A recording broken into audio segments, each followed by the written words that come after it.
just a jaw-dropping example of what we consider to be the most important rookie card from the 1960s, and frankly would probably be the most important baseball card made for 4 decades, practically, going from the late 50s up into the 60s, 70s, 80s, and not until Jeter's SP rookie card do we think that there was another rookie issue to come along that really competes with that of the brand of Nolan Ryan.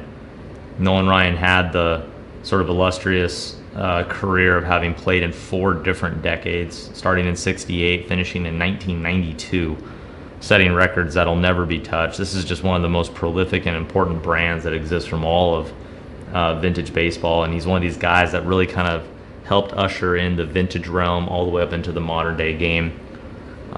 His brand transcends what was typical, and we could not be more delighted to have this particular example in our auction, assessed as a 9 by PSA. It's just one of the best copies that exists in our market. Fewer than 100 of these have ever been graded this high. And considering their production runs, that's very, very rare, which means that less than 100 people in the world can own an Nolan Ryan in mint condition, according to PSA. There's probably 10,000 people in the state of Texas alone that, if given the opportunity and understood what the investment potential was and understood what our market was all about, would probably have interest. The scarcity relative to the brand and the notoriety is so staggering that this is actually a card that I speak about a lot in trying to reference the supply and demand mismatch.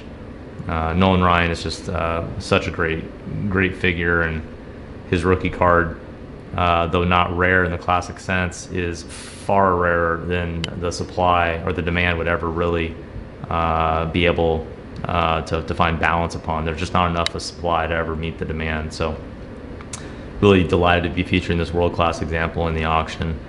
It's just one of the best copies that we've brokered in recent times, certainly.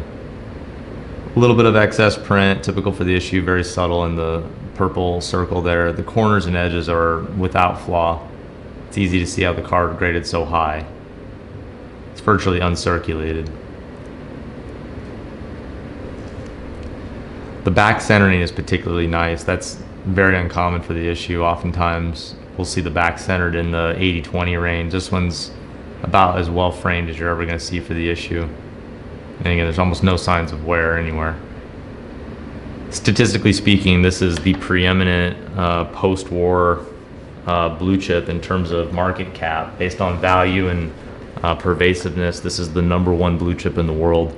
We think as the world kind of matures around trading cards as a tangible asset class, this is one of these iconic cards that really stands alone from that 60s onward vintage realm for baseball cards. We couldn't be more delighted to have this in the auction, and we wish the bidders the best of luck.